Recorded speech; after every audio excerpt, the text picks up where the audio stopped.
ಸರಳ ಸಜ್ಜನಿಕೆಯ ಕ್ರಿಯಾಶೀಲ ನಾಯಕ ಮಾಜಿ ಸಚಿವರಾದ ಸನ್ಮಾನ್ಯ ಡಾಕ್ಟರ್ ಎಂಬಿ ಪಾಟೀಲ್ ರವರ ಪದಗ್ರಹಣ ಸಮಾರಂಭ. ಕರ್ನಾಟಕ ಪ್ರದೇಶ ಕಾಂಗ್ರೆಸ್ ಪ್ರಚಾರ ಸಮಿತಿಯ ನೂತನ ಅಧ್ಯಕ್ಷರಾಗಿ ಸನ್ಮಾನ್ಯ ಡಾಕ್ಟರ್ ಎಂಬಿ ಪಾಟೀಲ್ ರವರ ಪದಗ್ರಹಣ ಸಮಾರಂಭವು ಬೆಂಗಳೂರಿನ ಅರಮನೆ ಮೈದಾನ ಗೈತ್ರಿ ವಿಹಾರ ಸಭಾಂಗಣದಲ್ಲಿ ಕೇಂದ್ರ ಮತ್ತು ರಾಜ್ಯ ವರಿಷ್ಠರು ಮತ್ತು ಸಾವಿರಾರು ಕಾರ್ಯಕರ್ತರ ಉಪಸ್ಥಿತಿಯಲ್ಲಿ ಅದ್ದೂರಿಯಾಗಿ ನೆರವೇರಿತು. ಈ ಸಂದರ್ಭದಲ್ಲಿ ಕೆಪಿಸಿಸಿ ಅಧ್ಯಕ್ಷರು, ಎಐಸಿಸಿ ಮುಖಂಡರುಗಳು, ವಿರೋಧ ಪಕ್ಷದ ನಾಯಕರುಗಳು, ಕೆಪಿಸಿಸಿ ಕಾರ್ಯಾಧ್ಯಕ್ಷರುಗಳು, ಸಂಸದರು, ಶಾಸಕರು ಹಾಗೂ ಪಕ್ಷದ ಹಿರಿಯ ಮುಖಂಡರು ಕಾರ್ಯಕ್ರಮದಲ್ಲಿ ಭಾಗವಹಿಸಿ ನೂತನ ಅಧಿಕಾರ ಸ್ವೀಕರಿಸಿದ ಎಂಬಿ ಪಾಟೀಲ್ ರವರಿಗೆ ಶುಭ ಹಾರೈಸಿದರು.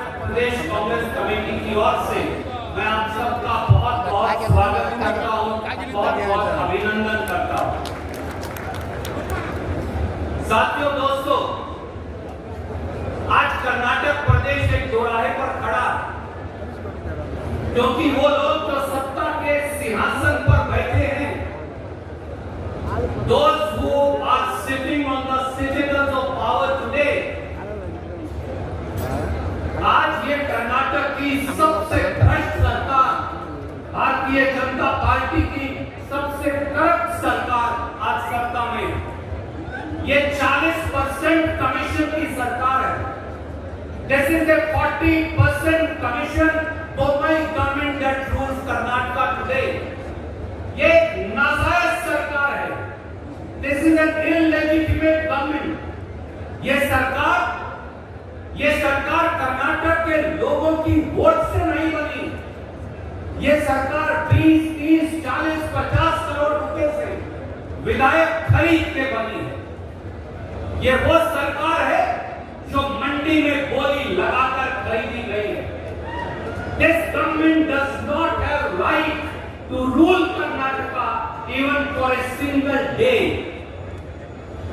पूरे प्रदेश के अंदर जाकर देख लीजिए, पैसे की लूट, भ्रष्टाचार, रुपया पैसे का लेन देन मुख्यमंत्री और सरकार के मंत्रियों की नाक के नीचे खुले जारी है। क्या ये सही नहीं कि 50,000 से अधिक कर्नाटक के कॉन्ट्रैक्टर्स आज चीख कर कह रहे हैं कि बोम्मई सरकार में बैठे लोग, सरकार के विधायक, भारतीय जनता पार्टी के नेता 40% कमीशन लेकर सरकार चला रही, will siphon off 40% of the entire money given for development. How do you think this government will run? How do you think people will be benefited? This government is being run only to fill up the coffers and personal pockets of those sitting and enjoying power in an illegitimate government today. That's the truth. And what did happen the other day? All the contractors of the state write to the Prime Minister on 6th of July 2021. They tell the Prime Minister that your ministers, that your leaders, that your MLAs are demanding 40% commission. The same Prime Minister who came to Karnataka and wrongfully accused the then Siddaramaiah government, the then Congress government, remains mum today. Where is CBI? Where is Enforcement Directorate? Where is Anti-Corruption Bureau? Why is Prime Minister silent? Why is Chief Minister silent? Why are they asking for proof? Can there be proof for corruption? The contractors have said they are ready to come forward and provide evidence. Why is no independent inquiry being held? Congress के साथियों और दोस्तों, प्रदेश के अलग अलग जगह से आए साथियों, आज एक संकल्प लेकर जाना होगा। एमबी पाटिल साहब, डीके शिव कुमार जी, आदरणीय सिद्धारमैया जी, हम सबको ये संकल्प लेना होगा। मुझे मालूम है आज विधानसभा में आपने ये मुद्दा उठाया था। मुझे मालूम है कि आपने बहुत जोर से ये विधानसभा के पटल पर आज विपक्ष के नेता सिद्धारमैया जी ने ये बात उठाई थी, पर हमें हर कोने तक इस बात को लेकर जाना है। जो लोग कर्नाटक की जनता का पैसा खाकर सत्ता में बैठे हैं, वो सत्ता में नहीं रह सकते। ये वो चिट्ठी है जो भारतीय जनता पार्टी के एक नेता ने देश के प्रधानमंत्री को लिखी और इसमें साफ तौर से कहा है कि भारतीय जनता पार्टी के मंत्री पैसा मांगते, 40% कमीशन मांगते हैं। मुझे बताया गया है कि अमित शाह जी और नरेंद्र मोदी जी दोनों आ रहे हैं। या तो इन सारे भ्रष्ट मंत्रियों को हटाइए, 40% कमीशन सरकार को हटाइए, नहीं तो ये साबित हो जाएगा कि ये पैसा जो यहां से इकट्ठा किया जा रहा है वो दिल्ली की सरकार तक जाता है, वो नागपुर तक पैसा जाता है, ये साबित हो जाएगा।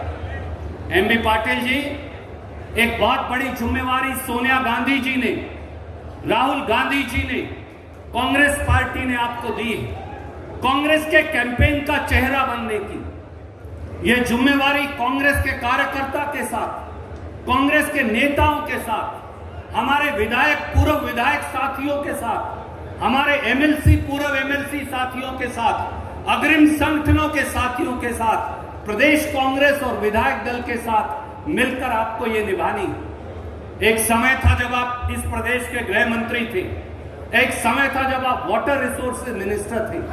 तब इस प्रदेश की शक्ल बदलने के लिए सिद्धारमैया जी, डीके शिव कुमार जी, एच.के. पाटिल जी, खड़गे साहब, आपने सबके साथ कंधे से कंधा मिलाकर इस प्रदेश के कोने कोने तक पीने का पानी, सिंचाई का पानी पहुंचाने का काम किया था। आज फिर एक नई क्रांति का संकल्प लेने की जरूरत है और वो क्रांति है इस प्रदेश को तरक्की के रास्ते पर ले जाने की, इस प्रदेश को एक नई सोच देने की, इस प्रदेश को एक नया रास्ता दिखाने की, इस प्रदेश के नौजवान के लिए रोजगार पैदा करने की, यहाँ के किसान के लिए नई जिंदगी की शुरुआत की, छोटे छोटे उद्योगपति के लिए, छोटे छोटे काम करने वाले व्यक्ति के लिए, छोटे छोटे दुकानदार और गरीब के लिए, हमारे दलित, पिछड़ों और अल्पसंख्यकों के लिए एक नया रास्ता पैदा करने की, और वो जिम्मेवारी आप सबको मिलकर निभानी है। मैं आपको मेरी बात खत्म करने से पहले बहुत बहुत शुभकामनाएं देता हूं, इस उम्मीद के साथ कि डीके शिव कुमार जी, एमबी पाटिल जी, सिद्धारमैया जी, खड़गे साहब, परमेश्वर साहब, मुनियप्पा जी और सब हमारे साथी जो विधायक, एमएलसी, सब नेतागण, कार्यकारी अध्यक्ष जो यहाँ मौजूद हैं, हम मिलकर कर्नाटक के अंदर अगले 14 महीने में एक ऐसी नई सोच, केवल सरकार नहीं बदलेंगे, सरकार तो बदलेंगे ही, परंतु व्यवस्था भी बदलेंगे, शासन भी बदलेंगे, तरीका भी बदलेंगे, दृष्टिकोण भी बदलेंगे, सोच भी बदलेंगे और एक ईमानदार कर्नाटक के लिए एक ऐसी सरकार का कांग्रेस के नेतृत्व में गठन करेंगे जो सरकार ईमानदारी के रास्ते पर चलकर, ट्रांसपेरेंसी के रास्ते पर चलकर, अकाउंटेबिलिटी के रास्ते पर चलकर कर्नाटक के लोगों के लिए काम करेगी और इस 40% कमीशन भ्रष्टाचारी सरकार का हमेशा के लिए सफाया कर देगी। मैं एक बार फिर एमबी पाटिल जी को बहुत बहुत शुभकामनाएं देते हुए अपनी वाणी को विराम दूंगा। जय हिंद।